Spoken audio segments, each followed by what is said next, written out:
What's going on, y'all? So we're gonna be making one of my favorite dishes of all times, Southern Smothered Oxtails. Pretty easy to make, really ain't a lot of ingredients. We got about 2 pounds of oxtails, a half of a red onion, a bay leaf, 2 cloves of garlic, and some beef base. And that's pretty much all you need. Um, I bought these from the grocery store. I prefer to use the grocery store ones over the meat market ones, just because if you go to most meat markets with the oxtails, they cut all of the fat off of it and it just leaves the meat, which that's fine. I mean, there's nothing wrong with it. It's just personal preference. I prefer the one with the fat. Um, and what I do is I'll take some crushed black pepper and season both sides. Also, just like a little handful, not even a handful, um, probably equates to about a teaspoon. I don't really measure seasoning when I cook these, but I just sprinkle a little bit of kosher salt on it as well. So that's pretty much all you're gonna season it with, salt and pepper. So on your back burner, you want um, about 4 cups of water. Get that boiling. You're gonna throw 2 teaspoons of beef base in it. If you don't have beef base, you can use beef bouillon, basically the same thing. I just think the beef base tastes a little better, and we used to use it all the time in a restaurant, so I'm just accustomed to using beef base over bouillon. And yeah, just that in your bay leaf. You don't need this much oil in your pan. I got a little overzealous with it. Really, you just need enough to coat the bottom of the pan. And you take your oxtail with the fat side. If you bought the ones with the fat on it, you're gonna put the fat side like this, and you're gonna put that down first. And the reason for that is, number one, it cooks up and it turns nice and golden brown, gives it a nice color. But more importantly, we're gonna cook all of the grease out of the oxtails by cooking that fat down. So you take it after a few minutes. You want to do it on really high temperature, like probably like medium high. And then you flip them around and you do the other side. And you're not really trying to cook the oxtail all the way. You're just trying to brown the fat that's on it. Now, if you got the ones from the meat market that don't have any fat, you can still brown it, because they do leave a tiny bit on there, but it won't come out this color though, because it's just not enough fat for you to make that happen.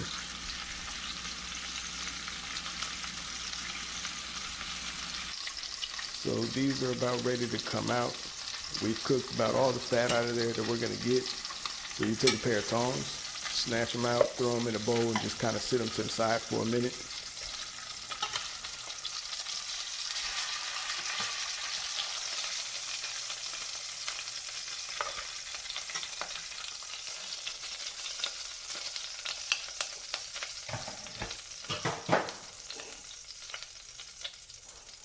So now we're gonna take that red onion that we diced up, and we're gonna cook it in the fat that we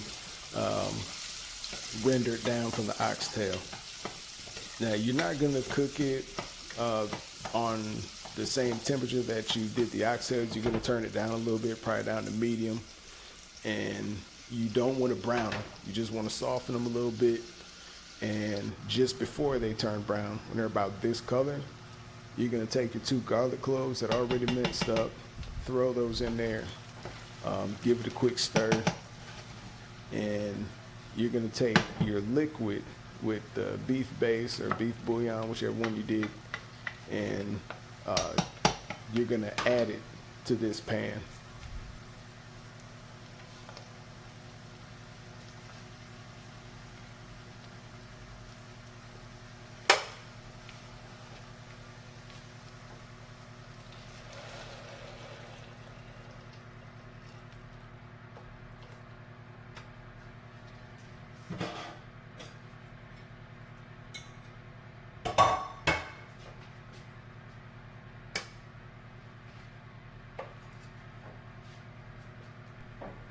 So now we'll add the oxtails that we were cooking earlier. We'll put them right back in.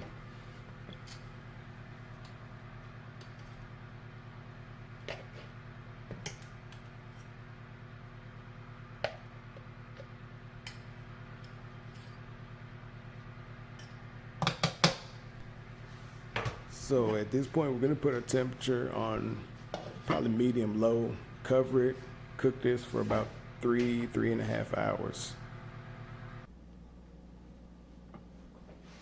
So now, after about 3.5 hours, they should look about like this. If you take your tongs, you can press down on them and they'll break right apart and they'll come right off the bone. They should be that tender. If they're not that tender, just give it a little bit longer and eventually they will get to that point.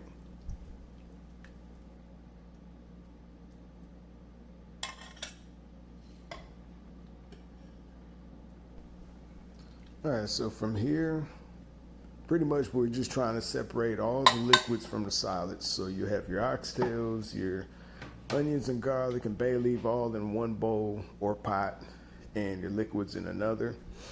And if you look at the pot with liquid in it, first thing you'll notice is that there's a layer of grease that's probably about like a 1/2 inch deep on top of that. So you want to get rid of that layer of grease.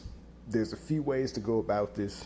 You can either take a cheesecloth and blot it off of there.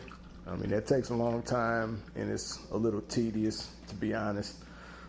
Another way that's quicker than that, you could take a turkey baster and just siphon it off of there, and then you can save the grease, use it for something later, or throw it away with whatever your preference is. I usually just throw it away. Or there's a third way that it might take a little longer, but it's way less work. And I'll show you that here shortly.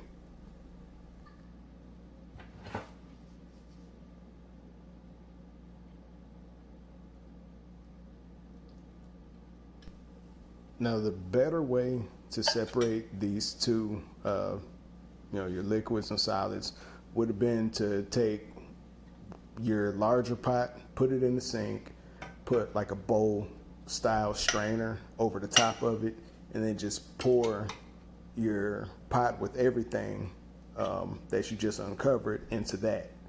And that way the bowl strainer catches all the solids, the liquid goes into your pot, and then you're done with it. I couldn't find my bowl strainer, so I had to take the scenic route to do it. So what you see me doing here is basically transferring them back and forth to one bowl to the other and trying to catch stuff with a strainer, and it was a whole process. So this is my method of removing the grease from the liquid. I took the pot and just sat it in the refrigerator for, I didn't even time it. I think it was like about 4 hours or so. And the fat just all comes off in one piece, well, a couple pieces. If you're lucky, sometimes you can get it all off in 1 or 2 pieces. This started to break up a little bit. And so what you have left is all going to be useful beef stock. We're going to thicken that up once you heat it up. And you see right now it's kind of gelatinous, but once you heat it up, it turns back into liquid. So we'll transfer that into a larger bowl from the smaller bowl that it was in, and then start heating it up.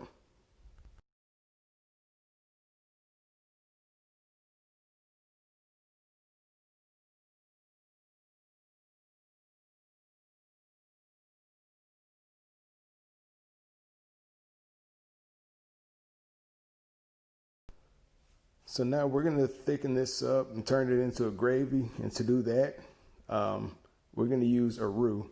I had some left over from the last time I made it. And basically a roux is just equal parts of flour and fat.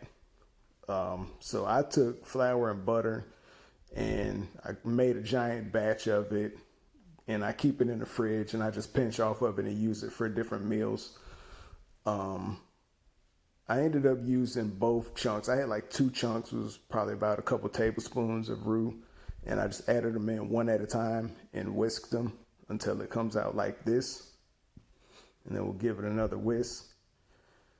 You can use that fat that you took off of the oxtail earlier and just add a little flour to it, cook it up, and use that to thicken up your gravy. So I took a plastic spoon just because it showed up better on the camera. And if you dip it in the gravy and it sticks to the back of the spoon like that, then that's how you know it's done, or that's how you know it's thick enough to use. You'll know it's done because you taste it, and if you don't have that chalky aftertaste to it, then you know you're good to go. So now that this gravy is thick enough, tastes good, we'll just go ahead and add the oxtails back into it.